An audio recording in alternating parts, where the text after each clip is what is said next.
I just started getting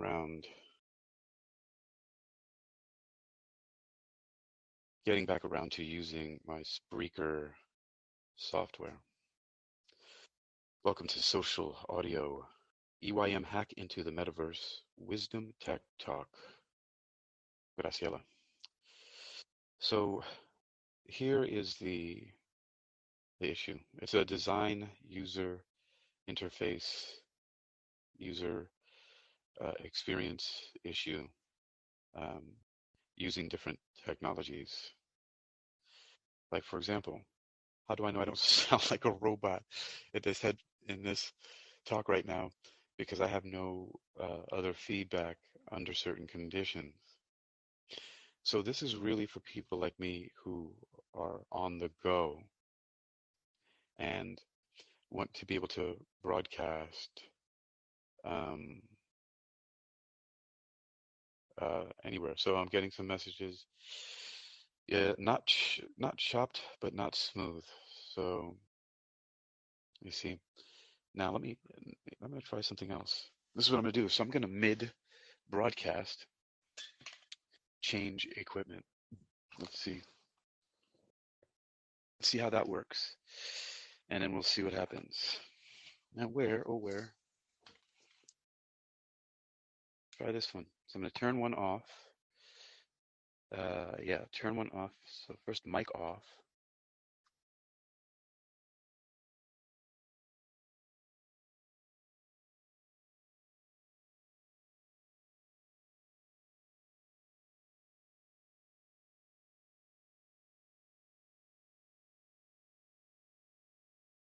Hey, I don't know where you went. You said first mic off, and then we don't hear anything. Just so you know. Are you there? Hakeem! Hakeem! Hakeem! Hakeem! Hakeem! Echo! Echo! Echo! So, I don't know if you can hear me. Oh. Oh. Something's coming through. Oh, there we go. I started disconnecting. Hold on just a moment. I'm connecting again, and it's giving me some kind of problems. Well, now I hear you great. So, yeah, I know. Oh, okay. What is happening right now? Oh my God. Oh, this is so funny. As soon as I decide to come on here to do this, then it gives me all the technology problems I could possibly ask for. This is so funny. Well, yeah, it's... I'm just all not right. surprised. I can hear you too. Oh my gosh, this is hilarious. All right, where is the... I'm gonna try to connect this thing one more time.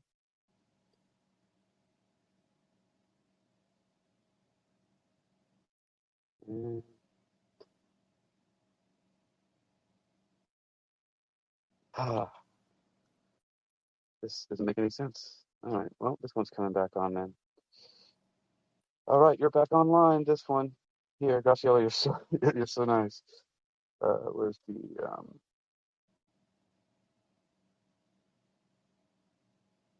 this one? Oh, nope, don't need that.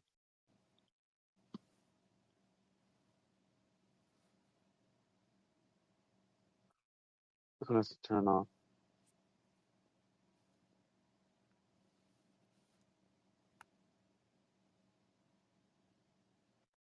Now, Graciela. Yes. Okay, so this is hilarious. All right. Okay, so my voice not clear, but it's not robot, right? Well, so now you sound smooth, but you do sound... It just disconnected again. What the hell was that? What interface are you using? Hold on.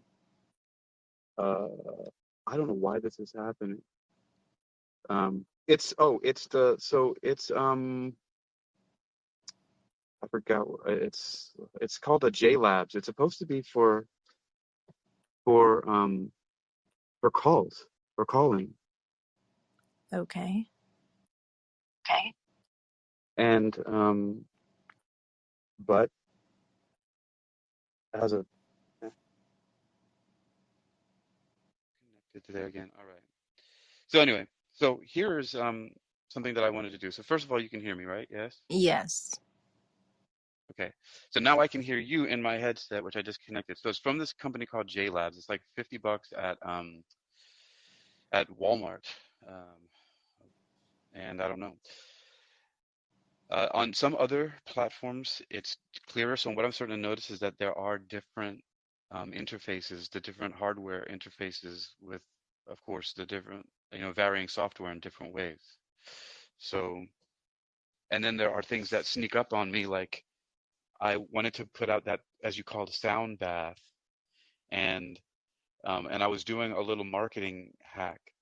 So I wanted to, like on the slide, promote Angelina's book, right? So I put the link to her book, a little description in the description of the video, and then when I started speaking, and I was talking about what I was doing, and I was like, I'm going to be reading her book. It's a free book that she gave me as a gift. You know, when you go to her website, you put your email and you get this book as a gift. And so I explained that, and then and I said, and I'm going to be reading it, and while I'm reading it, you're going to be able to hear this tone, this sound bath, this demi-phase 11.1 for relaxation, meditation, and so on. And it's 33 minutes long. So you get this for 33 minutes while I lay back and listen to it as well, but I'm reading. So, and I'm also not reading the book because I didn't ask her to, if I could read her book, and give spoilers, even I'm sure under certain circumstances she wouldn't mind, right? But I didn't have that intention. I just had the intention of putting the link, let people see it, and then also give them the sound bath. But then you heard my voice on there. And then when I stopped it, because I let it play through for the experiment, and then I stopped it and listened to the playback, and I was just like, oh my gosh, right from the beginning, it sounds like a monster is like speaking through a megaphone, you Oh know. my gosh. I know. We're having such issues with sound, and bless our little hearts. We're trying so hard. Oh my So, but gosh. what's really important is that you brought something up when you listened, because so if whoever's listening, right, just a little background, I sent out Graciela an invitation. So I'm using Spreaker as one of um, the software uh, services that I use.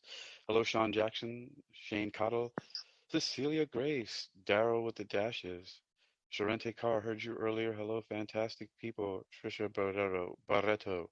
So, social audio, EYM hack into the metaverse, wisdom tech talk, all of that is in there. I make these titles for specific reasons because there are things that I'm going to touch on.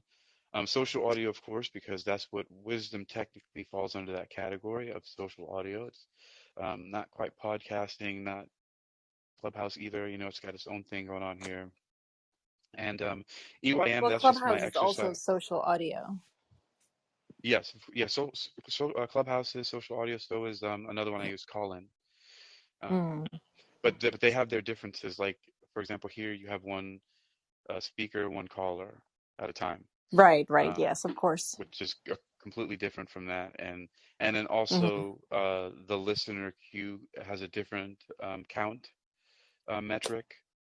Right. So there's some different thing which I like. I understand what it's doing. It's a really cool system. It's fantastic. It's something that I call social proof formula. I don't know what the actual term is, and I don't know if it's accidental or if it's intentional, but it definitely fulfills this thing called social proof formula. Anyway, yeah. So then I was talking to you, and you said that when you listened to it after I was sent you a message through, I think it was the first one went to you through Instagram, right? Yeah. And so then you went and listened. First, you were like, "Oh, are you sure it's the right link?" And because you said all I hear are, what did you call it? Did you say waves or did you say tones or something? Well, I said waves because I did notice the waves in the tone or in the sound bath. There were some waves in there, right? Or did I make that up? Okay. Yes. No. No. No. They're Okay. definitely ocean waves. Okay, good. Okay. So, no, I mean like beach waves. That's what it sounded like to me. Like, Yes. okay, Yes. okay. They were. They were. but I made those. Those are artificial. Those are Oh, digital beach waves. that's cool. Yeah, Okay. I No, but I learned how to make them. Yes, I'm so proud of that. yes, no, I'm proud of you for that for sure, because I was at the beach, but it's just that, so okay, so this is what I thought when I see the link and it says Angelina, and it's because I know that you spoke Right. in Angelina's talk earlier. So what I thought this Yeah. was just your segment with her. I thought you had extracted Yeah. that, which, the host is the only one that can download the talk here. I can, if I speak on your talk, I cannot go right. So I thought she had Right. given you the link or given you the file, and you had extracted your portion and then shared that in your own profile, especially because I see your wisdom graphic. So visually Yeah. speaking, when I hit Yeah. play, I kind of like expected you to be talking to Angelina, and then all I heard was you as a robot. So I'm like, oh no, no, no. And then something, I don't know if it was you because you texted something else, or if I just got curious again and went back to it, but I was like, oh wait, this is a sound thing. I'm so confused. And then you explained it. So then I listened to the whole thing. But then you came back on it to speak, Yeah. and I'm like, So, no, I cannot yeah. hear you. Yeah. What are you Yeah. saying? And I found about what it is. So, anyway, so yeah, so but what's important too about that, all of what you're saying as well. One of the other important things about what you're saying is how you are sensitive to the sound. Like I said to you, I was like, oh, I think you're sensitive to that kind of thing. And right away you're like, yeah, I'm a Yes, I highly am. sensitive person. It's very distracting. Very distracting. So I saw a Because review. yeah. I saw some Uh-huh. sound engineer received my equipment from the company. So Mackie sent the Mcaster Live to this YouTuber. And so I'm watching him as he's reviewing it. He sounds fantastic. I don't hear any white noise or anything in the background. And so I'm waiting to see if he's going to bring it up. And at the very end of the video, literally like the last 30 seconds, it's him saying, let me just tell you, let me throw this out there so that you know before you spend the money. I tried the expensive mic, I tried the cheap mic, I tried the other mic, and I always get a hissing in the background. And so what that tells me is if I cannot resolve this issue, then I need to either return the equipment and buy something else, or I need to suck it up and get used to it. But as a highly sensitive person, it is very distracting. Well, Um, here's the thing. I can put that to rest for you. You probably need to go with a different rig. That's why. Um, no, because that's why I'm playing around with what I'm doing because sorry, I'm gonna change my microphone position again. Anyway, because I've been a recording engineer for years, and I've recorded my own music, and I even somehow may accidentally recorded an album that sounds like one of the most professional productions ever on earth, like with the highest caliber. Like it just some of the stuff came out that when I listen to it, I'm just like, this is impossible. It sounds impossibly perfect, some of the sound. And I've been playing with microphones and things like that for years, and I always do these experiments to figure it out. And eventually, you will, by me continuing to do this, I'll find the perfect patch. Because I found the perfect patch with my previous devices, but I recently got new devices. And then so now I'm upgrading the microphones and everything. But for you, I also have been podcasting since 2007.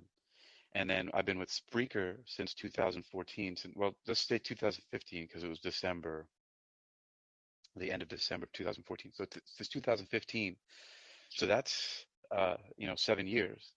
And I've had the opportunity to screw up all kinds of sound and do all kinds of things in that 7 years because I'm a wild person. Like I just shotgun stuff out. I just grab everything that I can and I make a notebook out of it. And so in doing that, I find a lot of things that don't work and a lot of things that do. And one of the things that don't work are those kind of rigs that you're trying to get where you're trying to patch through um,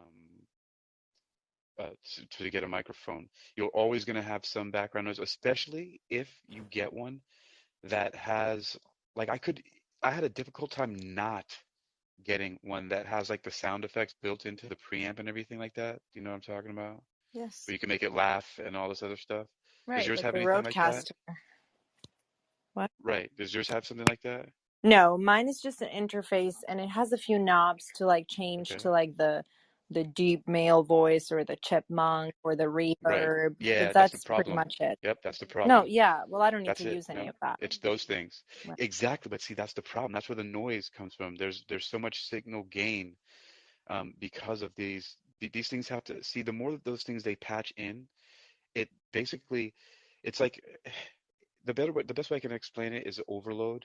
But it's not the same thing. It's just that there's just too much stuff to keep it super quiet. Unless you but there are systems you can get, but there's a lot of money involved. Right. Um, and then there's some So lower end stuff.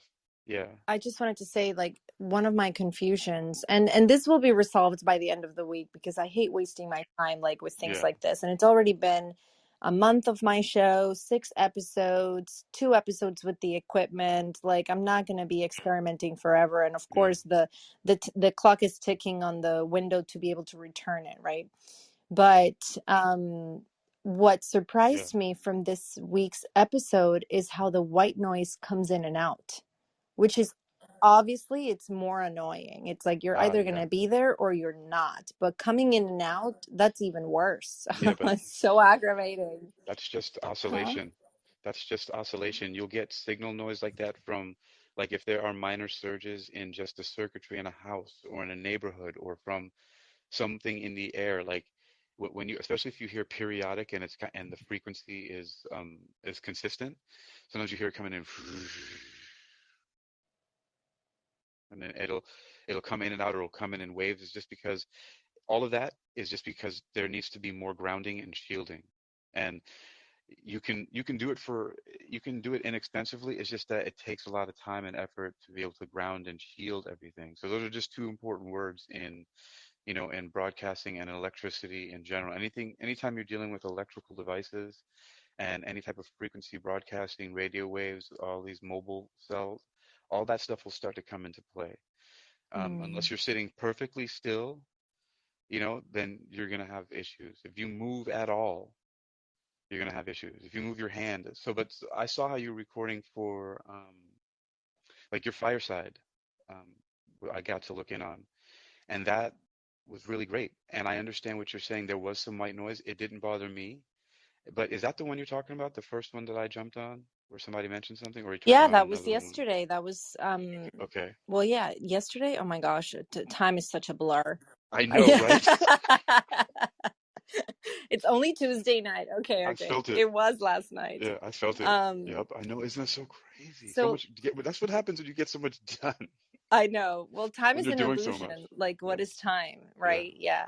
I was just explaining to someone how I am a full-time content creator, full-time coach, full-time mom, full-time wife. Like, what is time? It's a joke. But anyway, yes. So yesterday was the first time I was using that microphone with the Mackie Mcaster Live. The previous week, I was using a lapel mic, which I've had for many years, and it's a very good mic. It actually costs like 3 times what my microphone right now costs, except the lapel is just annoying because it's on my neck and it moves, and I can't scratch if I itch or if my necklace bumps and mm-hmm. you already saw how much I move and my hands move. So I really just need a steady Right. microphone in front of me. The lapel mic is really, I really just got it for like on stage emceeing or performances. And in that case, then it's fine because Mm-hmm. I'm already used to walking and moving a little bit more like softly. But on my desk and with the nature of the motivational context of the show, I want to be able to just move however I want. So I got this other mic which sounds great, and here's the tricky part. On Twitter Spaces, which the sound is crappy, is mono, so like musicians don't really yes, it is Is mono. it? It's And mono. because it's mono, Okay. everybody, like, they don't even hear the hissing. They're like, oh, you sound great, Graciela, your Okay. equipment is awesome. Yeah. And I'm like, yeah, but I need to sound great Huh. across the board. like Twitter Spaces is not feedback that I can take seriously.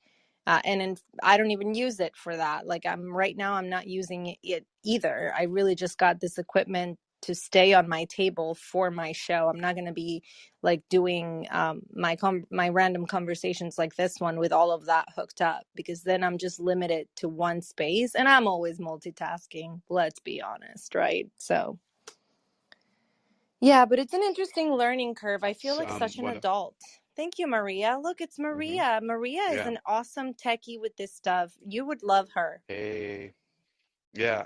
And she We always sounds just got in so touch on sweet Twitter. and Yeah. sultry with her microphones. Right. So, hi, Maria. Thanks for stopping by. Um, I We're here hanging was out, and then just, we're going to hang out again in the morning. yeah, exactly right. So I'm looking forward to it. I'm actually setting an alarm this time. Oh my gosh. Wisdom is Um, all consuming. right. I know it's for the good, for the better. Right, exactly. But yeah, so one of the things for me is because one of the things I was even talking about this morning on the show earlier, um, is is that I really realized what I need to be doing more and more and more. It's been it's been building up like that snowball effect.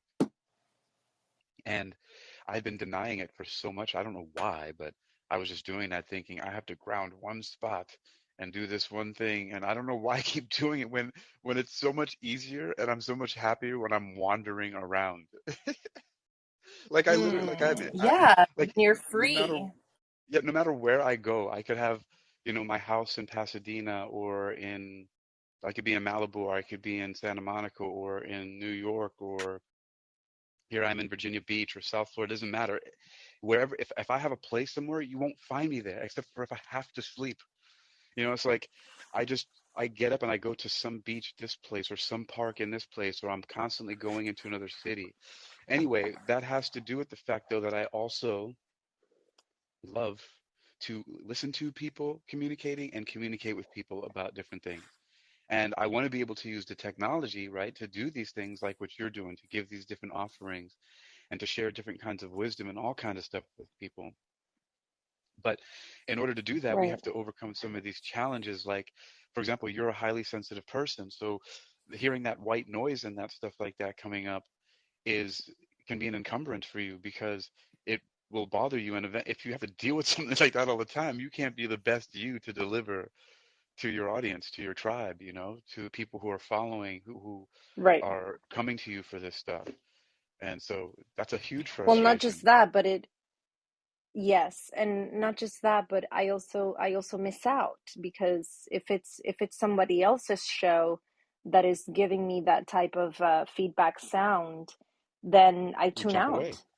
Yeah, I turn it off and I go to another show. Like in spaces when there's like technical issues and people are like chopped or miscommunication or whatever, I'm over here cringing like somebody is, scratching a blackboard with their nails, like just cringing. One thing I got Huh? that I found just now. No, one thing I found is that to help with that for me is I found mute buttons. Oh yeah, exactly. But Twitter Spaces doesn't have a mute button. Like you would just have to Oh no, either lower the whole volume. I'm talking about. You hear me coming in and out, and I'm I do hear you coming in and out. uh, Now you're staticky. because Now okay, you're how about now? better. See, because Oh, check, check, check. I have a mute button on my headphones, so I don't have to hit this. Oh, I got so. In doing these experimentations, I'm learning things like I'm like, you know what? That's a useful feature to have it on the headphones itself, so people don't have to. Why is so he now muting? you're muted. No, but if I just do this, you Right. don't see that thing. I don't know why that little aesthetic is something that works for me. But anyway, so you're sensitive, and I'm a nomad. I'm a vagabond, but I still want to make use of the equipment to offer things to people from my experience and from my learning. So we're figuring out how to patch things together and make it work, right? And Well, the sad thing so, is that we're trying to do all of this during Mercury retrograde, and that's a problem. For real. Like, do you know about that? Like, do you know why that happens? mm-mm, So Mercury, all of the I do. planets rule something. Like, Jupiter is about good fortune. Venus is about love, obviously, right? And relationships. And the Monday is about the moon and the power of the moon. So Mercury is about communication or lack thereof. Hmm. So when I Mercury, the see. planet, is in retrograde, there's a lot of miscommunication, short tempers, arguments, unnecessary arguments, and it for some reason it also affects our technology, the actual Hmm. devices that we are using to communicate. And it's very bizarre and fascinating at the same time, and obviously unfortunate. Like, you'll hear some experts say things like, during Mercury retrograde, you should not buy any equipment. Don't even bother, because you're going to have to return it. And it's just like, but why does this happen? I just don't understand it. But yeah, we just started that, like, I think today or tomorrow, and it's going to be like a month-long thing. So it's interesting to see how these conversations transpire with all of the issues. And I'm just over here like, that's right. You should have known better. Because Mercury is in retrograde. Um, you know, just a little side note, what's kind of I think is interesting about because I think I've heard you say that before, and someone else also now said this about the equipment and how moods and attitudes start affecting things. Right? So I actually, let's see the background here. What's the best way? Okay, so yeah, shock and awe, Hakeem. Here's the best way to tell the story. Shock and awe. Hold on. Do you? Just one moment. Let me see if let me check something out here. Hold on. Oh, never mind.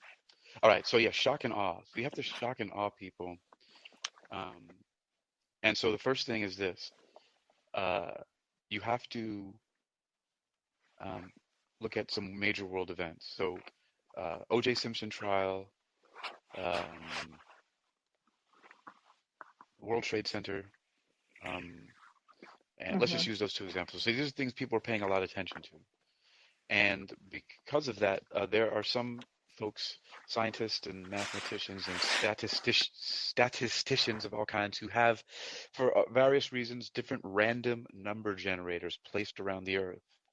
And at these times when there was heightened awareness and attention towards certain things and people, these random number generators, which are supposed to be putting out random, let's say, ones or zeros, right? Like digital coin toss, you never know where it's going to land on heads or tails, right? It's not, you don't know if it's going to give a one or a zero or a Right. string of ones or zeros, but all of a sudden they became more coherent when people's attention were on certain things. So now they were all spitting out all ones for some reason in statistically impossible um, in variations. So instead of them being random, it became more coherent. Mm. And so then me looking at this, being the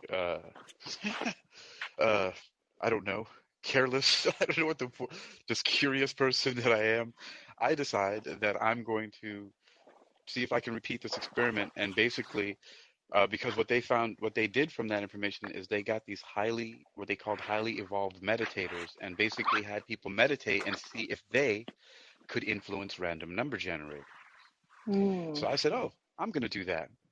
So got one of my old Galaxy S7 mobile devices, downloaded an app, a random number generator app on it, and bought the pro version. Got a screen capture and bought the pro version, and unfortunately had some vodka and and I recorded myself influencing a random generator with my thoughts. So I feel like I was able to repeat, even though I was dealing with some grief in an unhealthy way at the time. I was still coherent enough to record like 30 videos of me on screen deciding ahead of time what I wanted this random number generator to give me, either ones or zeros, and consistently, very statistically significantly, getting the random number generators to give more ones when I flipped a coin, or more zeros when I decided ahead of time. So anyway, I know it's a side note, but yes, we can affect technology by the way that we're thinking about things, at least technology. Like for some reason, we have an interface with electromagnetism in that way and digital technology. And I've seen it, and laboratories with much more resources than I have done these experiments over and over and over and over again.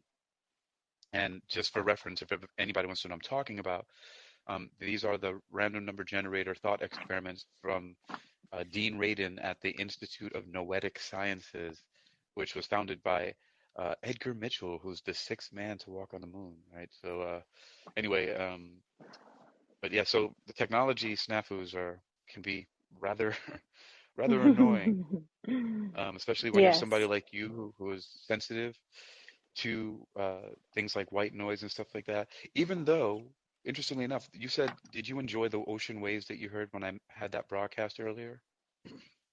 Oh yeah, well, I come from an island, so yeah, any waves. I love that. So interestingly enough, those waves were all noise that that was just, if you were just That hear you it, it was created. just right. It would just be one Right. blast That's so of cool. white noise. But what I did was, yeah, I manipulated it to make it sound like ocean waves, and I put it in You gave 3D. it a rhythm. So I'm gonna give you, I'll send you a recording. And if anybody wants any of them, you can either go to, well, just send me a message. It's easier that way. I'm not gonna be telling everybody all the crazy websites I have. There's too many. I can't think about it right now. Um, but yeah, I'll send you a link, and then I'll post one on Twitter and somewhere else. And I'm sure you can find them on my YouTube on the link tree if I think about it on here on Wisdom. But the ocean waves, you can manipulate the just plain white noise, and it's a blend of white noise, pink noise, and Brownian noise. So I used all three of them and layered them and made that sound. But that's the thing. See, noise, depending on if you give it a rhythm and you change the pitch a little bit, and you Right. you lower the volume, you then have something that it comes close to a song, like the song of the ocean. Um, Right. but what other So issues are you beautiful. having? Because the microphone you're using now, you're really clear. You mean right now? Yeah. Oh, right now I'm just using my AirPod. I was not using my AirPod, but now I'm like, I did the laundry, so I was like dressing the bed again and I needed both hands, so I just put my AirPod in. Yeah. So right So now that's an it's my interesting AirPod. thing. Yeah, I found that I bought these really inexpensive AirPod type of things from a company called Redmi, Redmi, in China when I was in China, and they were really inexpensive, like probably maybe $15, so maybe not super low end, but that's not expensive for, at least I don't know. But they were like 100 kwai, like so 99 Chinese yuan, and they are, when I put them in and use them, they're really good whenever I'm speaking. There's none of those issues. The only thing is they don't have a very long battery life, but they're super clear when I use them. I just haven't used them because I'm doing this experiment thing now, thanks to you and even Angelina and you guys talking about your microphones and all this stuff. I'm like, you know what? It's a good thing. Since I'm going to be doing this, I need to find out what the best equipment bundles I need to put together to make it happen. And Right. Well, the reason why, so here's the thing. I could just connect, and I'm sorry if there's a lot of noise. I'm putting a record away. I was listening to a record before I got on this. So I could just plug my microphone directly to my phone and then use my AirPods or some other like headphones for my show. But the reason why I need an interface is because I want to be able to broadcast the music for my meditation straight into the phone through the interface. That's really where that device comes into play for me and my content. I don't want to have the iPad playing Brain FM next to the microphone, you see? And so with the interface, I can have Brain FM on the laptop and it's all connected to the interface and then it's all smooth sailing. except for that white noise. But I'm not worried. I know for a fact Yeah. that it's going to get solved either way. Yeah. And if I needed a few more cups of tea or coffee to get me a better equipment, then I'll just patiently wait. Yeah. We just met, so you don't know this about me, but Yes. my whole life story is waiting. And this is why I like coach people through hope, Mm. because people give up hope when they have Yeah. to wait long for things, but I wait long for everything. So I'm okay. True. It'll be Me okay. too. I'm okay with patience too. That's so true. That's those words of wisdom, folks, is that patience, man. There was one book I think by Herman Hesse, and I think it was called, yes, I think it was called Siddhartha, and it was about the Buddha. And anyway, there was one line in there is like he says, what can you do? He's like, all I know how to do is wait, pray, and breathe, or something like that. It's like That's those right. are the three things. It's like you don't have any money, you don't have any food. He's like, that's all right, because I know how to wait, pray, and breathe. There you And I go. was like, all right, that's. So, but yeah, you know what? So that's the one thing to keep in mind though. Like when I'm talking about this stuff too, about just the tech and things like that, it's not a complaint for me. It's actually fun because I feel like a scientist or an engineer just running around trying to figure out the best ways to do things. Like, there's kind of, to me, there's kind of a romanticism about it, like an Indiana Jones or some explorer just going around trying to figure stuff out. And that's like the kind of Right. like mood that I'm always in when I'm doing this stuff. I'm always like, all right, I'm trying to figure something out and trying to get this message out the right way, or make this thing sound the right way, or this picture look this way. And and Yes. so it's just always fun just figuring it out. We're definitely on a mission, and I think the biggest aspect of this mission is that this is not for ourselves. Like, there's so much beauty in Exactly. the fact that we're doing all of this and going through all of this trouble so that we can better serve our community. And so this is another reason why I know that it's going to work out, because this is not about me. Hmm. Exactly. And so Exactly. it'll work out eventually. Hmm. You're right about that. That's one thing that I do know for sure. That is so spot on that I cannot agree with any more than that. Is that that's why I just know like I know like I know. It's Right. it's beyond faith. It's just I know because it's not for Right. me. I'm It's doing this. certainty. That's right. Yes, yeah. There's a certainty that comes when you're pushing for something, and you know it's for the benefit of others. When you break away from That's right. that purely selfish desire they talk about in Buddhism that causes all the suffering. Right, exactly. Yes. So imagine, if not only so if purely selfish desire is the cause of suffering, but they don't say anything about desire itself, but maybe that might cause suffering. But what if you do? What if your desire um, is for the benefit of all whom it affects? I think that might be one of the ways to alleviate suffering, right? Well, yeah, I completely agree. I'll give you an example. You know Gabby Bernstein? Gabrielle Bernstein, famous author. I know the name. I may have read a book or two, but not So sure anything's ringing a bell. that's fine. So her books also come with like a deck of cards, but the cards are not like tarot cards. It's just an affirmation for each card. And so I was journaling for the new moon, right? Like I did the journaling and the painting on my show, but that's kind of like community oriented. I'm going to journal about what the community is telling me that they want to plant and whatever. But then I did it for myself, obviously, like in my own bubble, right? And so Right. I journal about my intentions, I journal about what I am trying to work on and trying to, the blessings that I'm calling in and all of this, projects, community, equipment, offerings. And then I paint it over it with black, and then I get to paint over that. And I was so inspired. I literally just looked at Gabby's deck, the super attractor, and decided to Mm, shuffle it and pick a card. And the one that came up was true manifestation is about receiving what is for the highest good of all. And I was like, yes, wow. yes. Like it's so not about me at all. And so I grabbed, like one of those No. chalk markers that are white. You know what I'm talking Uh-huh. about? And so Yeah, instead of I painting do. with like paint, I just wrote the quote over the black. And so that's my little new moon, ritual for myself. But it's so true. And sometimes, there's no suffering when you're involved with other people. There's a healing that just happens Right. automatically when you do things for the highest good of all. And it really shows when you're doing it selfishly, I feel like. Mm-hmm. It just doesn't come It's through the so same apparent. way. Right, exactly.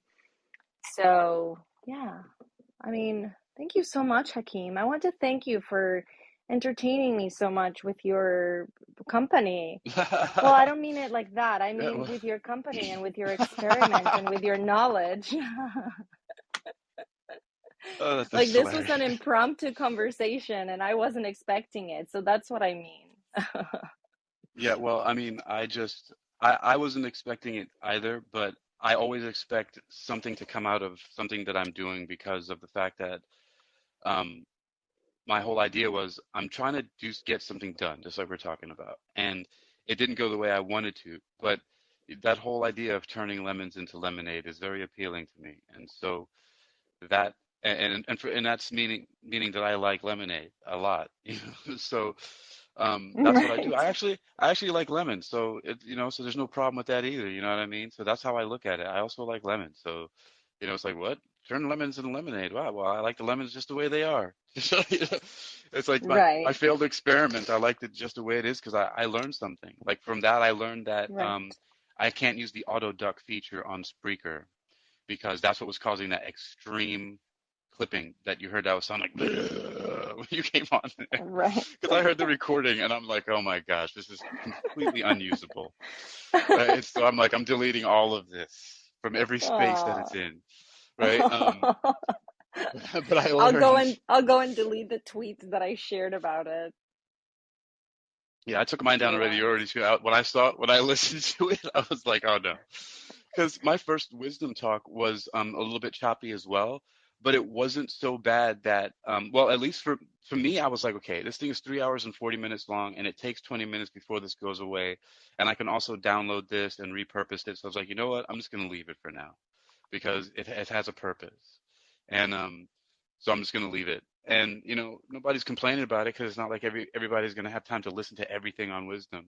And the few people who do, they're going to bounce away, and maybe they'll find it on another platform when I repurpose the content. Right. But yeah, the Right. impromptu things, like if anybody also, if I were to encourage or give some wisdom to people, right? It's you look at this as an example. I just said, okay, that's what I wanted to do. I was trying to do something, and even the descriptions and everything that went out, because I didn't mean for it to be a live broadcast. That was like that was the first problem. Um, because I was trying to just record it to start putting the descriptions together, or else you wouldn't have seen that because it just had her, her link to her books. You're like, wait a minute, I'm expecting to hear Angelina, and this and that. I'm like, wait, you know what? I'm Right. sorry. You're an unwitting participant in my experiment right now. But I'm glad that Yes. Well, I'm it happy to didn't. be so, and you can text me again anytime for me to hear soundproof something. I'll give you the highly personal, the highly sensitive perspective. And I really appreciate how helpful you've been before with like using the text feature here to let me know about certain things that you hear when I'm speaking, and just all around, just you've been such a gem to me just here, and it's just so Oh, cool to be welcomed in here and have the kind of help, and just everything is really great, overall. Like I, uh, I couldn't be more pleased. I mean, of course, and when something's new, it's the first year anniversary is coming up, and I believe it's October 7th. Everybody's going to be doing that's right. something to celebrate the 1 year anniversary of Wisdom, the Wisdom app, That's and right. yeah, Yeah, but and then the Love Wave, they're gonna do another one. So you missed that another one. one. You would have Hmm. loved that. Did you already hear about that? I heard about it. I read about it. And I was just like, wow. I was like, this is like special. It I was so was like, this is a big impressive. deal to me. I Yeah. swear to you, we were all so impressed because the energy was so tangible. Like I don't stay up late, and I gladly went to bed at 2 a.m. because my husband was like, enough, like you need to unplug. And I didn't want to, because the energy was so transferable between one talk to the next and one talk to the next. And I only held my 1 hour segment in the 24 hours, but I was on every single talk, clapping, Yeah. listening, sending emojis, sharing the links. And it was just so amazing that we didn't want it to end. Look, I didn't get finished. I didn't get finished until sometime this morning, and I started last night some point in time. And I finally got off of Wisdom like minutes before my first client. And I was on here for like almost 6 hours talking to various different people, and I was like, "This is so awesome!" So I know the energy, you know? Yes, yes, the And I energy of immediately just real came back and fell positivity. asleep. Right, right. That's Well, why I earlier when mean, you don't when get when burnt you out. texted me, oh no no, that's why earlier when you texted me, I said I was like, "Yeah, look, I took a nap," and you're like, "What's a nap?" I know.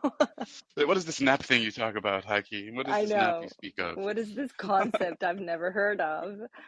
I literally go weeks without napping, like weeks and weeks and weeks, and then I'll nap and it'll be like 40 minutes, and then I'm awake and I'm like, well, I guess I have to get up and keep working because naps are just not my thing anymore. Yeah, Yeah, well, that's right. hashtag motherhood. It's okay. I'll trade it any day. But Yes, thank you so much, Hakeem. absolutely. I'm gonna turn in now, Sure. and Yes, ma'am. I'll be listening to the rest of this because if anybody else comes up with some wisdom about techie stuff, make sure to let me know so I can tune in again because I really do want to figure it That's out. right. And it's awesome how we're all included in this process. There's Hmm. value in sharing like the process because everybody thinks that what we do as content creators is just from 0 to 100, and it's like, no, let me show you how much I sucked in the beginning. Right. Oh my Hmm. gosh, so thank you Yeah, exactly. again, Yeah. and Sure. Thank you, Graciela. you're welcome, and have a good night. I'll tune in tomorrow. Let's You too. go. Well, let's go. All Bye. right, later. Bye bye. All right, everybody. The fantastic Graciela Moore. Um, so yeah, I was doing an experiment earlier with Spreaker because I haven't used it for a while, and really a broadcaster. I haven't used all of its features. Usually when I go on there, it's just me uploading digital files. So there's no microphones involved. It's just all information, just all signals. So I'm just pumping pure binaural beats, digitally created 3D soundscapes for my brand called Demi-Phase, also known as Demi-Cerebral Neurophasing. And I was putting together a little hybrid project today, and I broadcast it out and sent out a link, and Graciela was one of the people who got one. And the a lot of things went wrong with labeling and making it clear what it was, and to my microphone especially. But one thing did come out well that I did hear the tones and the waves were immaculate. They're perfect because it was just straight signal, digital signal in, and so that was no problem at all. Um, and so eventually, so here's the process now. So here's the hack that I'm working on is is how to use all the different technology tools that I have to patch them all together to make the most seamless experience across all of the different platforms that I am choosing to use and where people are choosing to go to consume that content. So, for example, you have I use Spreaker uh, as one of my podcasting hosts, the hosting software. And when you publish on Spreaker, you can opt into a distribution system that puts it out to iHeart and Spotify and Deezer and Podchaser and GeoShavan and Apple and Google and wherever you consume your podcast, right? So it distributes out to those. It has some other really great features, um, and lots of people use it to great success. However, as a nomad or as a digital nomad or someone who wants to be on the go, right? Um, and this is the right medium for me, is the social audio and social audio podcasting and social podcasting mediums, things like Clubhouse and Twitter Spaces and Wisdom and Call-in. And I just named those because those are the four that I'm using now. Clubhouse just yesterday I started using. Twitter Spaces just maybe a week ago. Wisdom probably 2 weeks ago, and Call-in maybe 2 months ago. So, and now I'm just figuring out how I can, looking at the features that they each have, and not looking at any of the features as weaknesses, but just that some things don't have certain features and some do, and how to make that so that there's a streamlined process across all of the different technologies. So, so all across all of the different technologies, what is the best patch? What is the best patch? How can I, uh, you know, how can I make this work? Because they all have things that are favorable about them, and some things that don't work in other places or for certain messages. Like for example, and it may have changed, but I haven't been able to download the audio content from Callin to repurpose it elsewhere, or else I'd have a bunch of that stuff filtered through my Spreaker, which then also, by the way, I didn't mention it. It puts it out to YouTube, Twitter, and Facebook all at once, and a few other places too that people might not use, like Tumblr. It also puts it out to SoundCloud. So, so Spreaker has a huge distribution system, but I haven't used it because I haven't made a lot of tones, and it's much simpler for me to speak about a subject and then take that audio and broadcast it. And since people get their audio from different spaces, anyway, like for example, I would love for people to hear the talks on Wisdom and other platforms, and so I use them. Uh,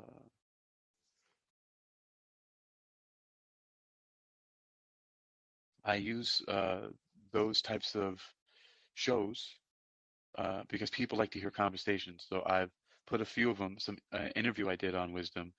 I channeled that through the Spreaker podcast so that it gets up on YouTube, for example, and then it's on. So then it gets it. I can take it straight from Wisdom, and the Wisdom community has access to it. But then they can digest it in a different format when they're looking at my website, for example. So I just, for example, did an interview with Andrea Nile, and that interview was first here on Wisdom, and I was able to download that, upload it into Spreaker, and then Spreaker distributed that out to YouTube and all the other places that I mentioned, all the other major podcasting platforms, as well as to Facebook and Twitter. So using that interface was able to so that's why that feature, for example, I was just speaking about the download feature of Wisdom. So that's a really good feature to have because then you can repurpose that and have basically automatic content of conversations uploaded to, and with people all over the world, uploaded to your other podcasting software. Specifically, I'm talking about Spreaker because that's the one that I use. I have attempted to use other ones, but they don't work for me. Spreaker, I'm just used to it maybe. I just like it. It may not be the best for everybody, but it's perfect for everything that I need to do. And I pay $50 a month for their Anchorman plan. So I have up to 3 hours live and like 1,500 hours of storage. So, and I have a link. If you go to hypnoathletics.com, you can use my affiliate link to get a 90% discount off of your Spreaker plan, whatever plan you use. I think the first one starts at like $8 a month. So you'll get a 90% discount off of that, or up to whatever other plan you choose. So 90% is pretty good. So that means for every 90 cents you spend, every dollar you spend, you'll get 90 taken off. So you'll only be paying 10 cents. So it's a really good deal, I think, Spreaker. Anyway, so they have really great features. Speaker. One of the things Graciela was talking about earlier too was um, about how she wants to be able to play music in the background um, while she's broadcasting and speaking. And Spreaker has a really good feature like that too from the mobile device. And to get a little perspective, this is actually the things that I'm dealing with and what she's dealing with are actually really easy to solve if you're stationary and you're in a studio, whether that be a home studio, it could be your bedroom, it could be, home office, it could be a kitchen, it could be a storage facility, it could be wherever you find yourself um, using as your studio. And so, uh, but so because of me being mobile, I have more challenges from broadcasting from a mobile device. And so these are the things that I'm attempting to figure out how to get the best broadcasting capabilities on the go. Is this headset microphone that I'm using going to be good enough, right? To be like a field journalist, is it going to be good enough? What about the battery life on my device? What about the different power banks that I'm using? How long do they last? All different kind of things from being a mobile broadcaster, mobile podcaster, mobile social audio commentator, all those things that from anything you can call a digital nomad. But if you're a digital nomad and also a creator, right? I think that one of some of the most apt descriptions are uh, like digital creators because, it essentially encompasses that whole idea that we're just basically dealing with information and you can pack it up and take it wherever you need to go. So, I just got invited. Jack Cervantes invited you to be a guest on an upcoming episode of the Pangburn Hangout. Hypothetical humdingers, morals, and more. I might join that if that's tonight after I bounce off of here, see what those guys over there are up to on call-in. Actually, let me take a look over here right now and see. Let me take a peek in. Are there any rooms open in call-in? How many acts have? Nope. No, they're not on there yet. So, all right. So these are some of the challenges that are faced because um, mobile devices, they're small. It's their portability. So um, and so it's a constant experiment. What about the headphones? What about earbuds? Which ones sound the best? So I'll be doing a lot of experiments with earbuds, and then also doing talks on the same topics in different on different platforms. So to see how things sound in Twitter Spaces, how they sound in Clubhouse, how do they sound in call-in as opposed to Wisdom, for example. And I have noticed that different hardware does interact differently with the different software that you're using. So that's a thing to keep in mind. Like if you could be using the same mobile device, same hardware, but the microphone for some reason with its connection to the Bluetooth, there's a different aesthetic. There's a different sound that comes out. And while I'm even saying that, I'm all being insecure and thinking about how am I even sounding now? And so I want to end soon and listen back and do my little tech check here. But let's see. But the challenges that I'm working to overcome are going to be beneficial to so many people in this mobile social broadcasting community. I know several wisdomers who are traveling and who are on the go, and just people in general are just living their lives and having these portable devices and having these conversations. And that's what it's all about. And to a certain degree, a lot of the noise and a lot of the chatter and the wind blowing and the cars honking, and that thing should just be tolerated in general, because that's the point. If it wasn't, um, you know, in some way built into just the way it is, then we wouldn't be able to do these things. But it's built into it. It's built into the very fabric of portability and mobile devices. It is because they're portable, you can do it from anywhere, and that's what people do because we want to connect, we want to be part of a community, and we want to learn things. We want to keep our finger on the pulse, so to speak, of life. And this is the best news for everybody, for people to be connecting and sharing news like this and just sharing their life and sharing what's going on in the world. I've met so many amazing people here through wisdom from different parts of the world who share so many things that I've learned, and I'm learning about their lives. Like you learn the real news about what's happening in the world because you're talking to people themselves about the things, their triumphs and their failures, their successes and everything else in between that and what you don't like. So um, this is a really fun mission, just doing these experiments to figure out what is working in this whole social audio sphere.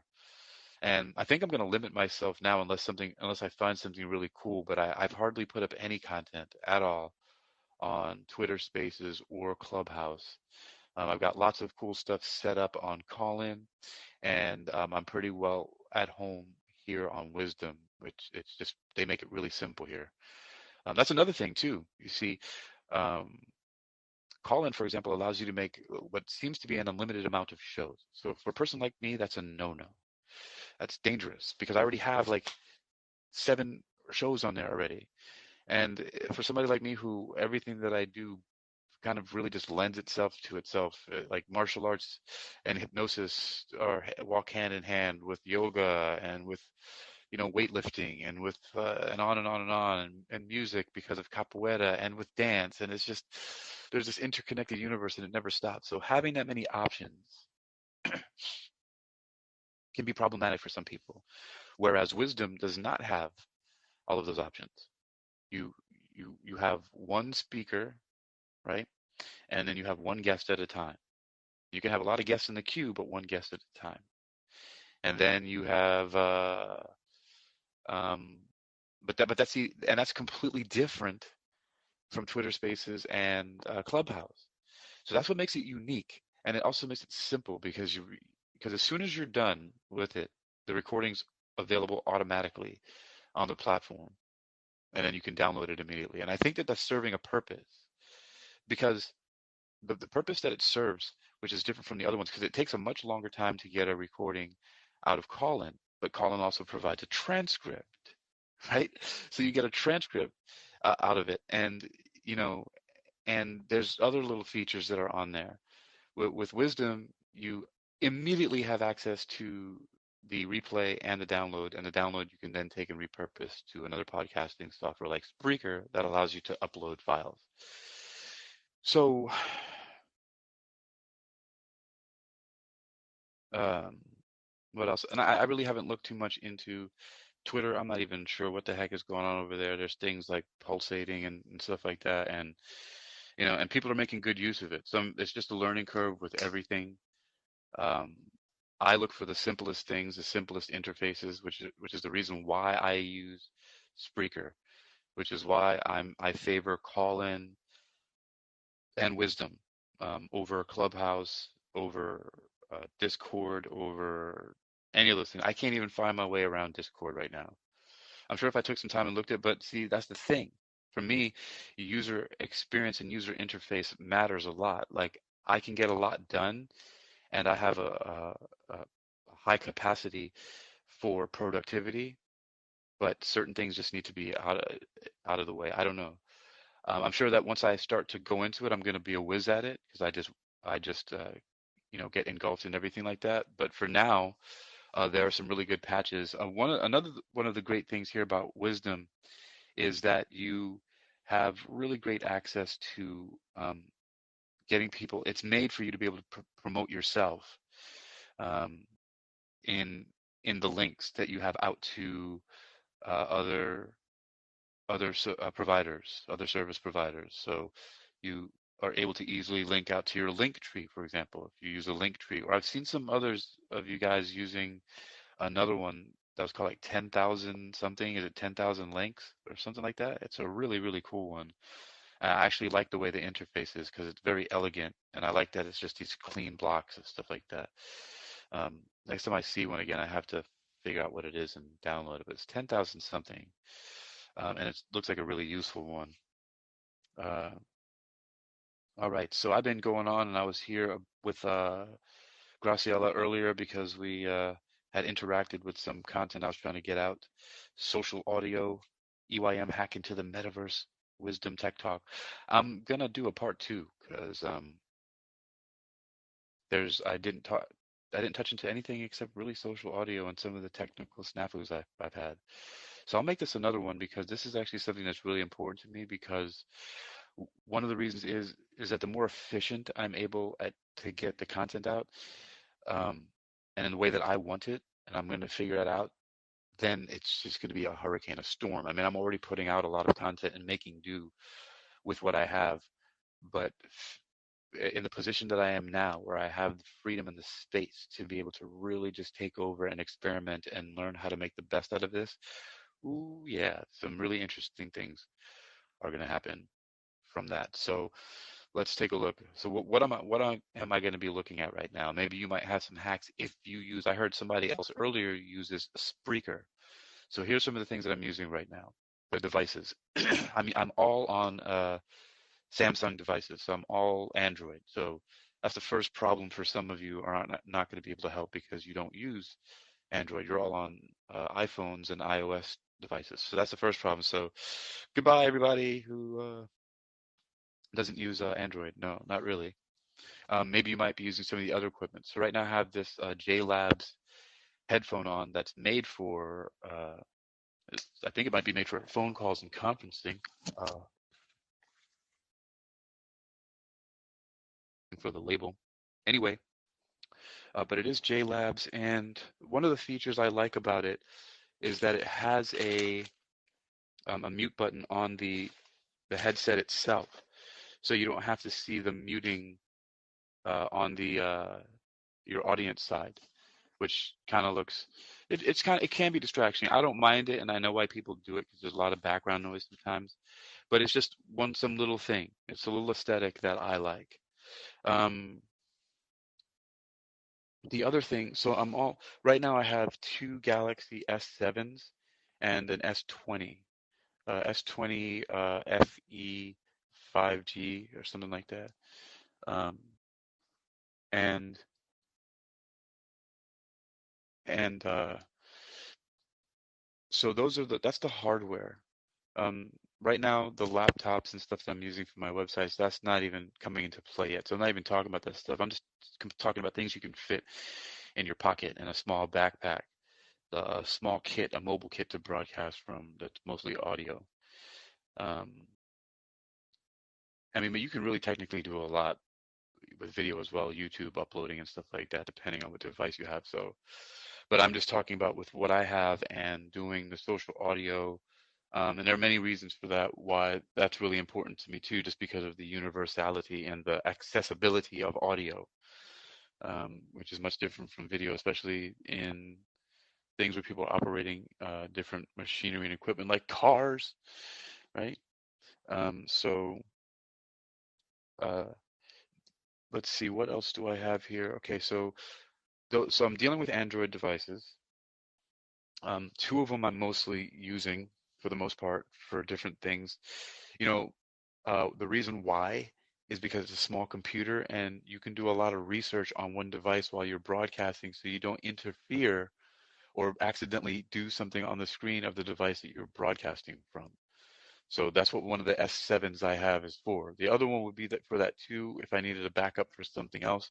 And it's also a way that you can post out to social media without disturbing the the device that you're broadcasting from. So that's just one reason why I have two devices is because of that functionality. I mean, they fit in your hand. It's not like I have to set up a laptop to go out to a bunch of social media to share with the other device.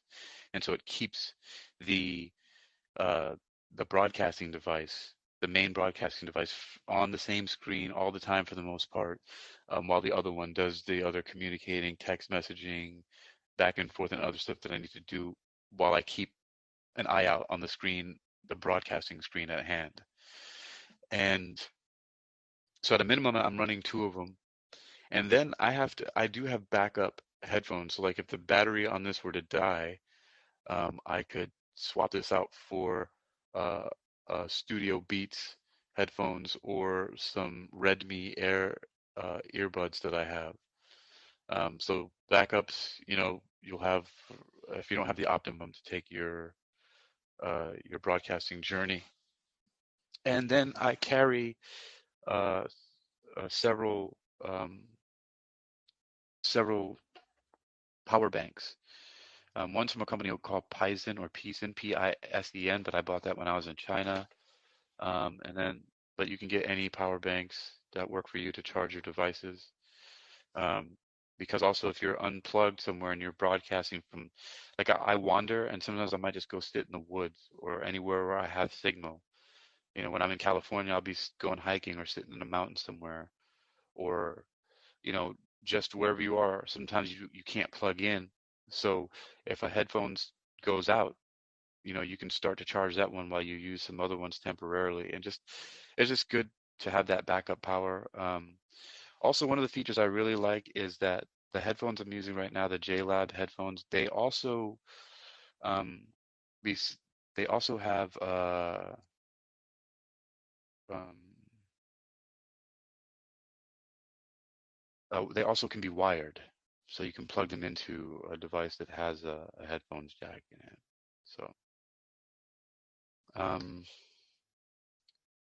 yeah, I'm going to start making a hardware list, down to the backpacks and watches that I use, because I'm actually going to be launching a digital nomad course, um, and that's going to be pretty awesome once I do that.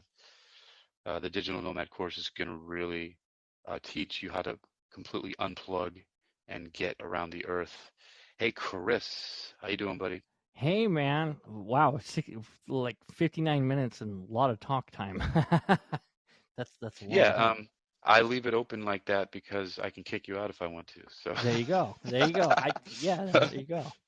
Hey, so I saw the metaverse that you got going on. What yeah. can you describe a little bit about that? Because I just popped on and I didn't know if I caught, if you've been going for a Yeah. long time. Well, I'm glad that you asked that because I haven't been going for that long, but I didn't really touch on any of the metaverse connection or really a lot of stuff in the title. I put the title that way to remind me of the things that I'm talking about, and I'm really only just barely scratched the surface of the first part of it, my title, which is social audio, and the end of it, which is tech talk. Oh, Because okay. yeah, because I was doing an experiment earlier for broadcasting from another podcast hosting service, which is Spreaker, and it failed, but I inadvertently involved Graciela in it, and it was because I sent her out an invite to it, and she heard it, and she didn't know what was going on, and so there was a whole communication breakdown about what it was supposed to be, and then when she heard my voice speaking on it, I sounded like a robot monster, and then I listened to the recording of it later, and I'm like, yeah, this is completely unusable, and Wow. so then I decided to, um, to do this talk because I have a very specific circumstance that may be different from a lot of people.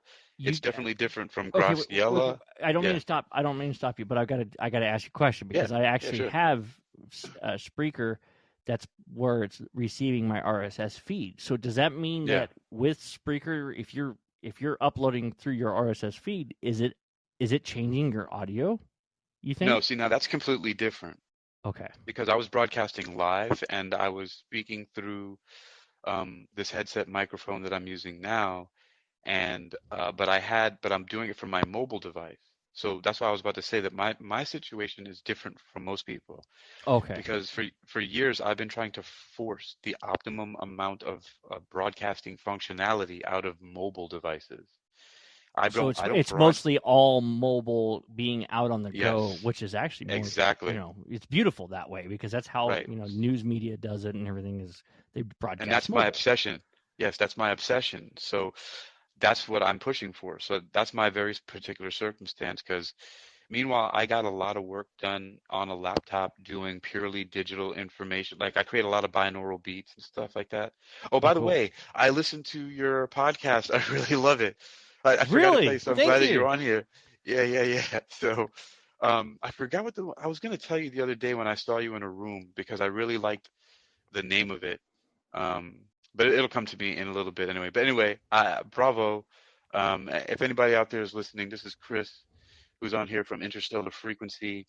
He's got his website is interstellarfrequency.info.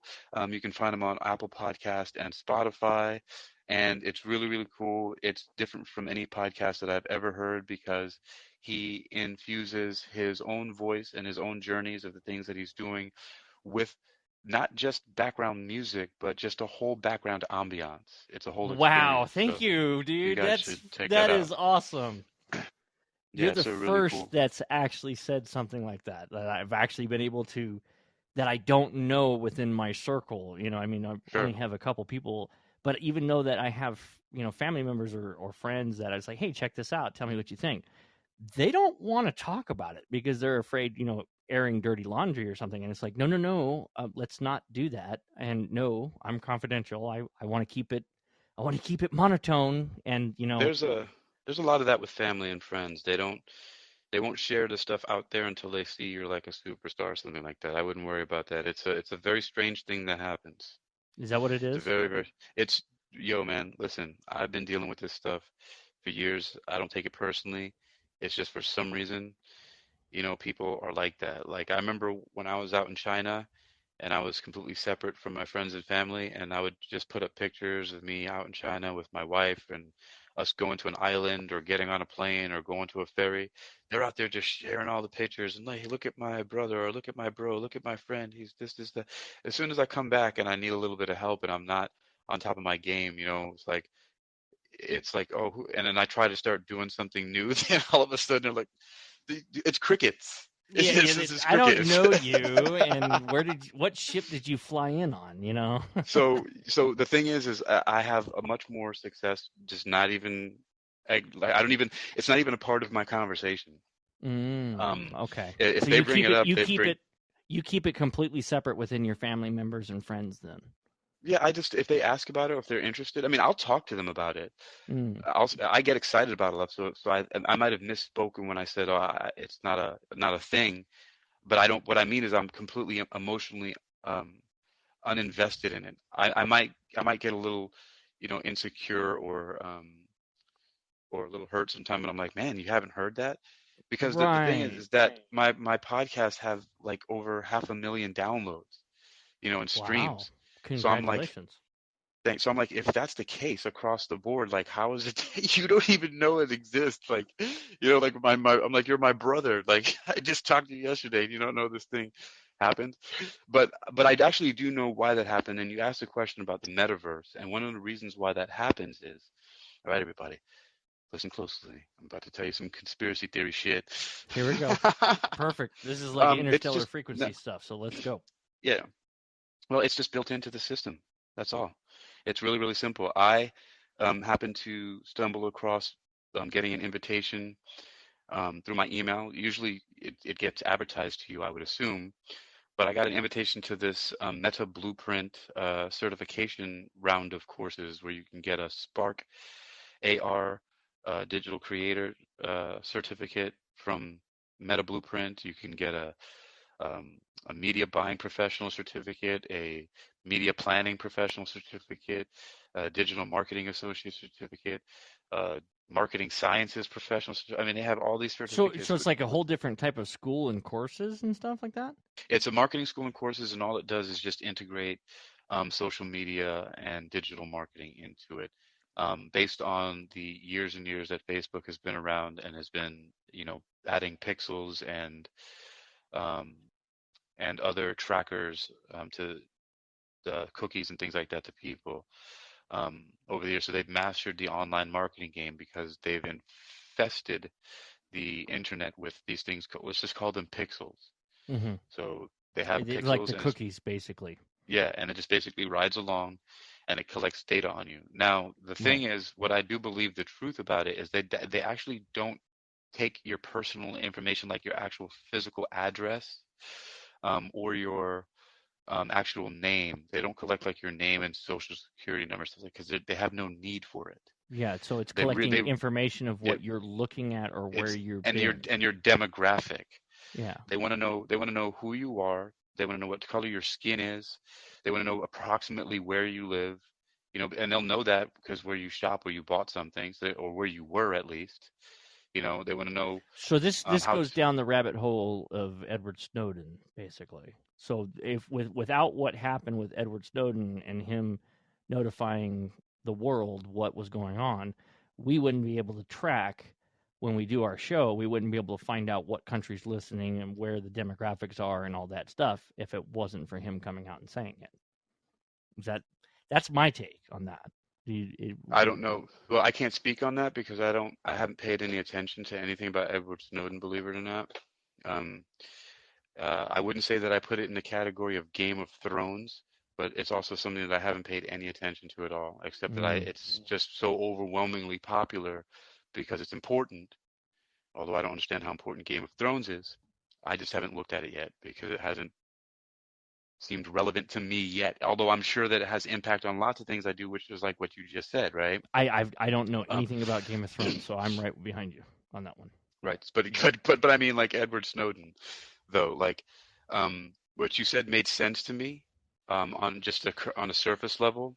That I can imagine that something that he did would have revealed how things were being tracked, and so therefore now it became more The public norm. information, Yeah, it and became the so now norm people now. understand it, and so. But the thing is that I think, in my opinion, and I'm just a beginner in taking these courses and understanding it. And the thing is, it's kind of exclusive, which is something that I found interesting because they only opened it up to the Black community. And so I don't know what that's all about, but whatever. I got it for free. It's a scholarship, and I'm able to look at this stuff. And one of the things that I've seen with the pixels, whatever, we can just also just call them trackers or cookies, right? Right. Because they all have the same purpose. They're collecting demographic information. And whatever they can't get demographically from you, have you ever wondered why over the years surveys have been so popular? Surveys have been popular ever since you can remember, and secret shoppers and all that kind of shit, that related Right. stuff. The Census Bureau Um, stuff is kind of starting to fade away 100% now. right, but all of that stuff is important, and it's important for one reason, which is to sell you stuff, and that's about it. And they don't give a shit about anything else, and it's not in an evil way. There's nothing evil about it. It's serving a specific purpose, and that specific purpose is track this white guy who lives in this town and tends to spend $50 every week on this product in this general location.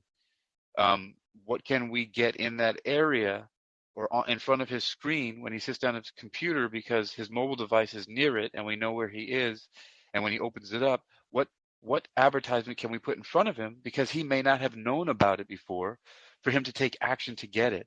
And Wow. I'm telling you right now, it actually really is that innocent of a process. Yeah. Yeah. The sad thing And people, behind it for me, yeah, I'm so like nonchalant and on the whole entire subliminal side, like commercials, right? You remember the old days how on the tube TVs back in the day, how they would do different things with commercials and they would tell you, basically sell you something through a commercial, right? yeah. And it's almost like Well, what that is. this actually, what you're talking about is a little bit different because that is more subliminal manipulation of the subconscious mind. That's implanting ideas. That's inception, which actually is the easier of the two things spoken about in the movie Inception. By the way, I wrote an Hmm. article called "Inception, Extraction, Deception." It's on my website hypnoathletics.com if anybody wants to read that, or on my website UniquilibriuM.com under the same title. That's also attached to a podcast. But anyway, the inception of information is much easier, and that's what you're talking about with television advertising and why the term Madison Avenue became infamous because it became synonymous with subterfuge and brainwashing forms of advertising, manipulating people to buy things that they don't need. Mm. Um, and it's the pushy sales and the manipulative sales that was the problem. But people have wised up and found out that you don't need to manipulate people. You just need to get the information in front of them. And if they see that it's available, people are going to fucking spend the money on it because there's a bigger brainwashing scheme going on already, making you feel like you're not shit if you don't have these certain things. So if you don't Mm. have this certain phone or these shoes or these clothes, enough of the That's keeping population, up with the Joneses kind of thing. yes, enough of the population has been manipulated and brainwashed to feel insecure and inadequate if they don't have certain things, that all you have to do is show them where they can get it at a discount and they will get it to keep up with the Joneses. The discounts and the original non-sale prices are fabricated. They're not real anyway. The whole thing is a manipulation scheme system. I'm not angry about it at all. It's just an observation that I can make as an expert because for years I've been practicing something called hypnoanalysis as an expert hypnoanalyst and even do forensic hypnosis. I got a degree in clinical hypnosis from America's first nationally accredited college of hypnosis, which is known Wow. as the Hypnosis Motivation Institute in Tarzana, California, that was established in 1967. They now have a psychology degree, an associate's of psychology degree over there. So They're doing wait, good things over there. Yeah. I don't mean to stop you. I got to jump on this one. No, So you stop me anytime. okay, so the hypnosis of what you studied, right? And Yeah. it sounds like you went through different layers of the hypnosis part. Now, with that being said, did you actually have to do studies behind the psychology and the psyche of the human mind behind that as well? Yes, sir. And as a matter of fact, the school is Hypnosis Motivation Institute is its DBA. So it's doing business as the Hypnosis Motivation Institute. The original company is called Behavioral Science Centers. And it's based on Wow. behavioral science. And the Behavioral Science Centers, um, it was founded by Dr. George Kappas, who's a marriage and family therapist, which is a clever way to get into being, one, called a doctor, and two, having the ability to legally do therapy on people. It's the shortest route. So if anybody wants to become a therapist and be able to practice on marriage and family, practice on everybody, because pretty much everybody has a family. Everybody has a Oh, family, and so we all have a little bit of problems that we all need to yeah. work out. And then we don't realize that we have to step outside the box every once in a while and look So at a picture. So if you're not a demon running around there trying to implant seeds of hatred and all kind of crazy stuff into people's minds, then I would recommend the quickest route to becoming a therapist is a marriage and family therapist, because you can provide therapy and services to anyone and do it very, very quickly. Anyway, he founded that school. He quickly learned about hypnosis, and he started doing a lot of research. So yes, we do a lot of psychology. There's a lot of psychology background and literature and academic stuff about psychology. We go through about 5 levels: 101, 201, and 501 is a clinical residency. 401 is where we're constantly watching recordings of something called case histories, where we watch a video of the founder of the school doing hypnotherapy with various different clients and helping them to resolve their issues, and then we write essays about that. So we do that with about 80, up to 90 videos. Um, and then 501 is our clinical practice. While we're still watching videos and maybe going to some courses, we're also seeing clients in the clinic that they have set up on the campus.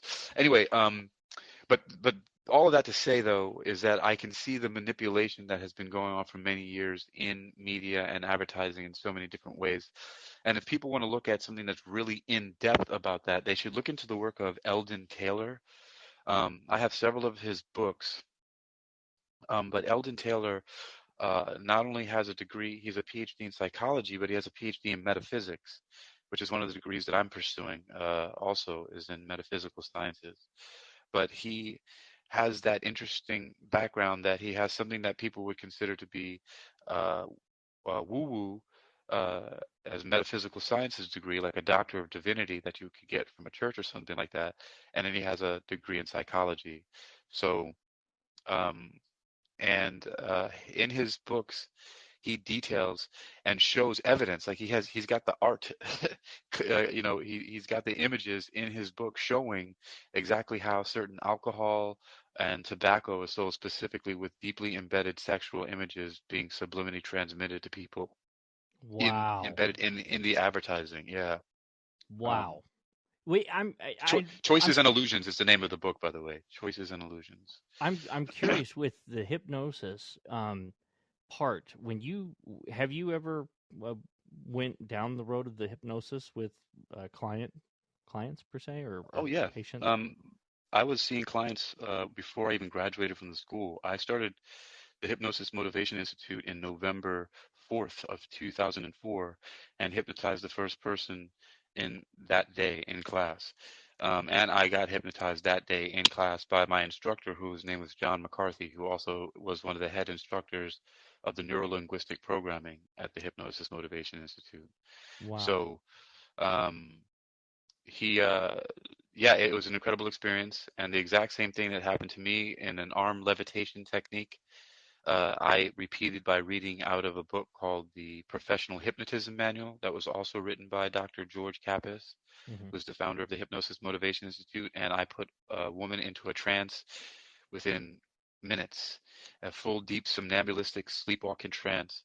Um, in front of a group of people, and who were everyone, each and every single one of us, including me, were super stunned. That it was like reading from a spell book.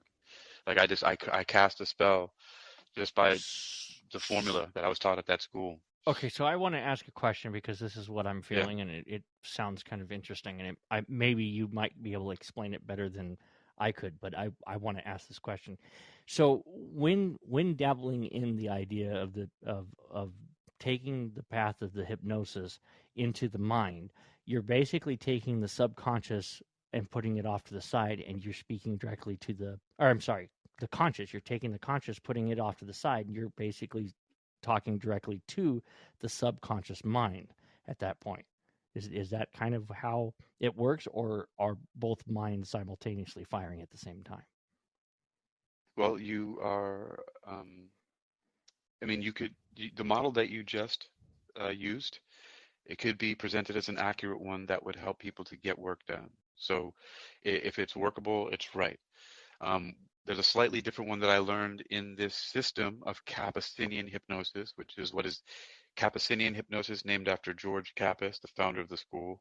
And it's also based on Ericksonian hypnosis from Milton Erickson, who was a psychiatrist who very successfully used hypnosis to heal many physical and mental illnesses. Wow. Wow. Um, and he was actually the person who is responsible directly for the American Medical Association and the American Dental Association for authorizing hypnosis to be used in both of those fields, mostly for anesthesia, or what's known as hypnoanesthesia. Yeah. So in 1958, the American Medical Association and the American Dental Association accepted hypnosis as a valid practice in those fields, like I said, mostly for hypnoanesthesia, for relieving pain. Um, and that's why you have all these things like hypno doulas and women who help give birth with hypnosis and stuff like that. So, Right. Right. um, So there's a and really yeah, big key within one's mind that we are yeah. So starting, like addressing, what you're talking about yes, is we're starting to unlock that key, is what it sounds like. yeah, and addressing directly what you said, your model is very close to what we call the theory of mind in this Kapp-Assinian hypnosis. And the theory of mind, you could imagine a circle, and in that circle, you put a line um, at the top part of the circle, where that represents about, uh, let's say, 25% of the circle, and the rest of it, the bottom, is of course, the 75% of the circle. Now, that 25% represents the conscious mind and the power that it has over your behavior, Mm. whereas that 75% represents, underneath the line, the power that your mind has over your behavior. So, and that 75% is the subconscious mind. Now, that Wow. line, yes, that line represents what's known as the critical filter. And a critical filter is simply a barrier, like a force field, an intelligent force field, that whose job it is to reject any unfamiliar ideas, because it knows that the subconscious mind, which controls our behavior, has 75% controlling processing power over our behavior, will do whatever is planted in the mind. Because, as in a talk that I did the other day, where I went over about the subconscious mind as like a fertile garden, and you can go out to a garden, to the soil, and you can plant a seed of corn, or you could plant a seed of nightshade, which is a deadly poison, and you cover them up, you water them, let them get sunlight. Up will come corn, and one will come poison the plants, right? And Right. this is exactly like the idea I heard. And by the way, this is paraphrasing from The Strangest Secret by Earl Nightingale from 1956. But that's exactly the way the subconscious mind is. It doesn't care what you plant in it. It doesn't care what you plant. It's up to you to It's plant what you plant in the non-biased, subconscious mind. basically. Right. It'll grow anything you plant, just like soil will. Keep that in mind. It's exactly just like the soil. If everybody would understand that and take that analogy to heart, it would do a lot better for us to operating in this world, including me, because I've forgotten that. And when I've forgotten that, I let all kinds of things get planted, and most of it was poison. And so then it killed a lot of things in my life that I didn't want to see go away. And then it made other things grow that I didn't want to see come up here. So we have to be careful of the things we plant. Anyway, that's how the subconscious mind works. But But that line is the critical filter. And because everything that has been planted in the subconscious mind so far has been mostly nourishment, like corn, it operates off of that. And if an idea comes in that's too unfamiliar, that critical filter will not let it in because it's non-survival. It represents non-survival to it. All the Wow. experiences that are implanted in your subconscious mind up until this time now have helped you to survive, and that's its minimum dictate. That's all it can do. And so, do techniques and methods of hypnosis, which include the art of fascination, using repetition and association to trigger emotions, using the three hypnotic modalities of one-upsmanship, an authority, or doctrine, or internal feeling. We can generate different types of behavioral responses in people, and we can also fatigue, or we can burn out or distract or put to sleep that critical filter. If anything goes to sleep in hypnosis, which is not a person, people don't typically sleep in hypnosis unless that's what we're using hypnosis for, to help them go to sleep, or people tend to naturally go to sleep or become unconscious shortly when they're really Yeah, but relaxed, and but people the get really mind relaxed in hypnosis, but the mind right? never does go to sleep. That the mind Well, becomes the most mind active. doesn't, except for what we call the conscious mind. But what I'm Right. talking about is the critical filter. What we do through the techniques of hypnosis, and what happens a lot in most people's lives, is that critical filter gets put to sleep. And so then all those unfamiliar ideas can pass through the spaces, the sleeping spaces, it can get through. And then that becomes what people's behavior, that's how people start to act. That's how they behave, is everything starts slipping through the cracks, so to speak. And so good mental hygiene is to understand what hypnosis is and understand that it's your job to to plant what you want in there, and then to also tend to your garden and go and pull up weeds. That's a thing that people don't realize, is that most of our mental life should be about pulling up weeds, Hmm. because that's just how a natural mind works. That's just how soil out. Why do you think you go out to a field that's out in the forest somewhere and there's just whatever is growing there? Because nobody's tending to it, right? But that's the forest. You people don't go into the forest and start mowing it down. The people go out to the forest and they enjoy it. They want those things to be there because that's nature, because that's how it is, right? But the same thing can't be said of the mind. You have to go in and do a lot of gardening and mowing things Oh, down and okay. pulling things out. I got to stop you real quick. So Yeah. going into the mind for oneself, Uh-huh. like me, and you've heard my show, right? So, Yes. and I try to take my mind and be 100% open to the fact of the idea of anything being possible.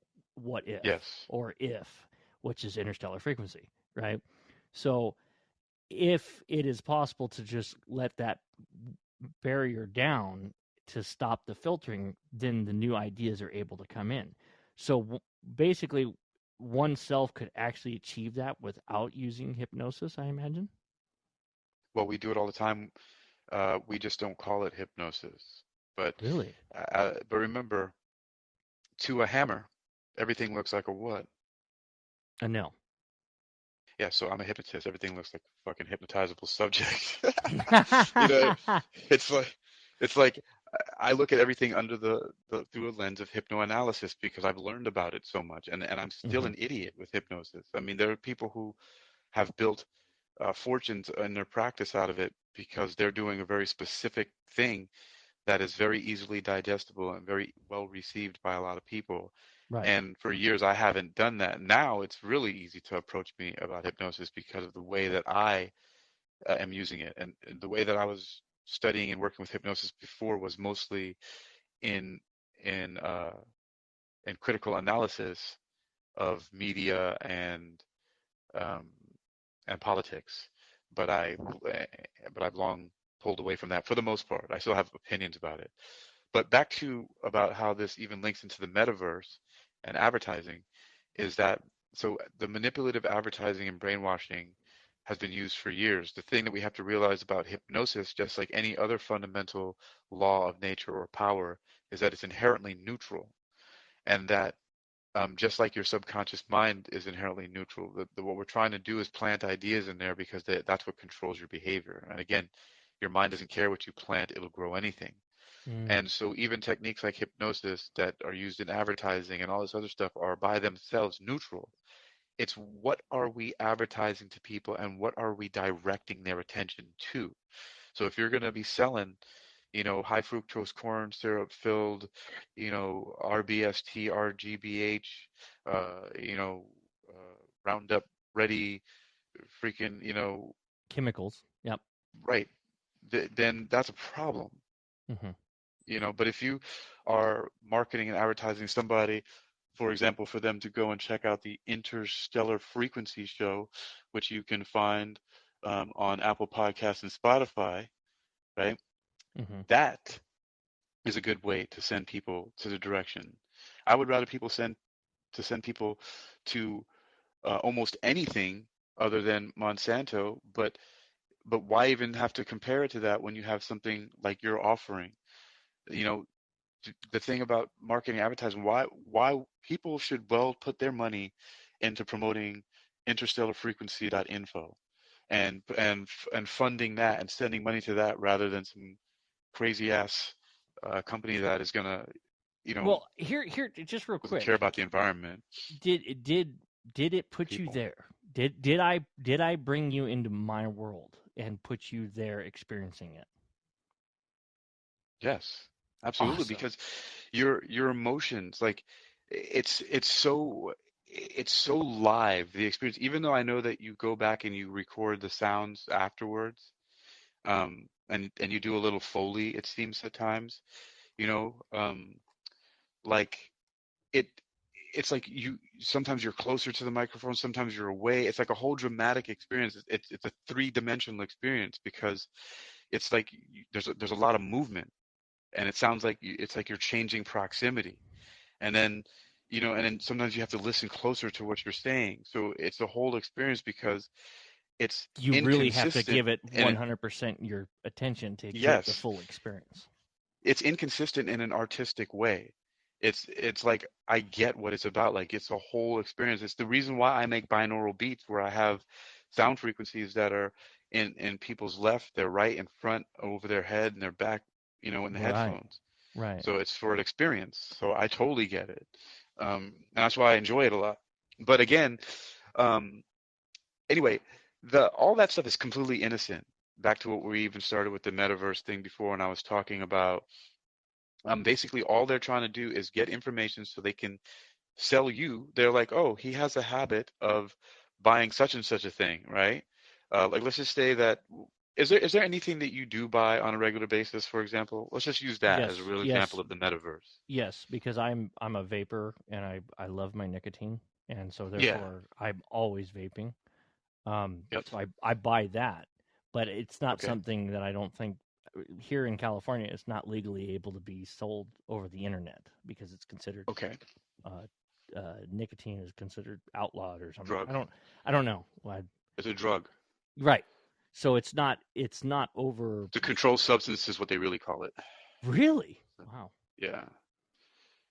Wow. Okay. I mean, alcohol, tobacco, they're all controlled substances, nicotine. So, That makes sense. but Soda, I mean, if there's that, or pure leaf tea. I love pure leaf tea. yeah. So, for example, if you go somewhere and you use a credit card to buy it, right? Hmm. Um, or you scan on your phone to make the purchase, that's recorded. Um, but it's not recorded that it's you. It doesn't pop up and say it's Chris, right? It just says this guy with this color hair and skin and eyes and da da da da. Who they just know the area where you, so what they're mainly looking at is where you go to buy products, and that could be physical spaces or online spaces. That's all they want, and they want to know um, different things about your demographic, like are you a white guy? How much money do you make? How frequently you go there? Because then they create advertisements that appeal to people in those demographics. It's actually a really innocent thing. It's just they really do want to optimize the right people to put stuff in front of, because otherwise they're just wasting their fucking time. Right. It's really a scientific system. They just want to be able to make sure and when I say they, I'm talking about companies who sell shit, right? They just simply want to make sure that they are optimizing their resources. That's in. That Can I yeah, take a travel down this path real quick? I sure. Because being on the internet and doing what I do and stuff like that. Um, I don't really have like advertisement ad stuff that pops up in front of me, which is really Hmm. bizarre. Well, I can care less, and I kind of have an idea about it, but it's funny, like certain websites when the ads actually do pop up, right? For example, I had just recently put up a pool. I needed some chlorine for the pool, and so I actually had done a little research on the internet, and then for a second, about a day later, I had a couple pool supply stuff that popped up, which I knew was going to happen. I was already aware of that. But then it's funny because it falls off rather quickly, and then it no longer exists in that popping up on the metaverse in front of me. It is that something that is normal, or is that is that unnormal or uncommon? Now that it depends, and it actually depends on people and algorithms. So sometimes you get a push like that and it falls off because what you might have been seeing is a specific advertiser, and depending on their ad spend and also your response and your eyeball time, like all kinds of things get read. Um, they even find out if you had bought one somewhere else, if they happen to track your pixel, your tracker. Um, so there are ways to track, but sometimes it doesn't work. Sometimes you'll keep seeing it because a lot of times I look at things that I have no intention of buying. Um, I just look at a lot of stuff because I'm interested in it, Right, and like and I a learn a research lot. or something. Yeah, I look at a lot of like business products. Like I look at how are people selling stuff because I'm interested in that personally.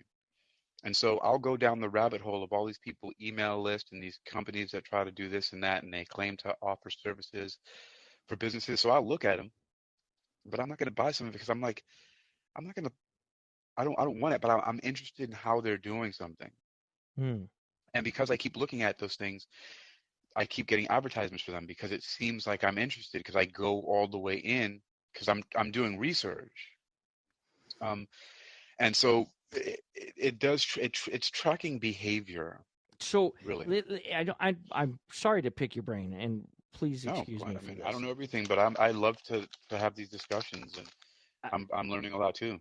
I'm very much inquisitive, especially when it's something that I'm not sure, and it sounds like you know what you're talking about, especially when it comes to this area. Um, I had said last time when you first met me, I said, "Hey, yeah, go on Google, type in my show, and you're going to find me." Now, that was not something that it was when I first started my show, 8 months ago or something like that. It kind of it grew, and I don't have a large audience. If I do, most of my audience is in all the way across the other side of the world. They're not here where I live in the States. And I mean, there is like a half majority of the audience here in the States, They but the will be rest of though. it, yeah, the rest of Be it a is lot all more of across them the world. soon. Well, okay, that'd be cool. But what I'm saying is, when I first did this and everything, and I didn't pay ad space, or I didn't pay for anything. I just turned around and I put my stuff in, and then I did my RSS feed a certain way, and I did things a certain way, and then Google just slammed me right up front like that when I told you the other day, which was remarkable because about a month or two ago, SETI was ahead of me on the Google search because it's interstellar communication of looking for unknown life that's out there in the universe. That's And awesome. right. And so I was all excited that I was like literally underneath SETI, the big space telescope. And then all of a sudden I surpassed SETI, and I was like, whoa, that's different. Like, I checked it like a month later or something, and I was like, oh my God, I'm ahead of SETI. Like, how is this possible? And I didn't pay for any ad stuff, and I didn't do anything abnormal. So I'm kind of No. wondering, is that something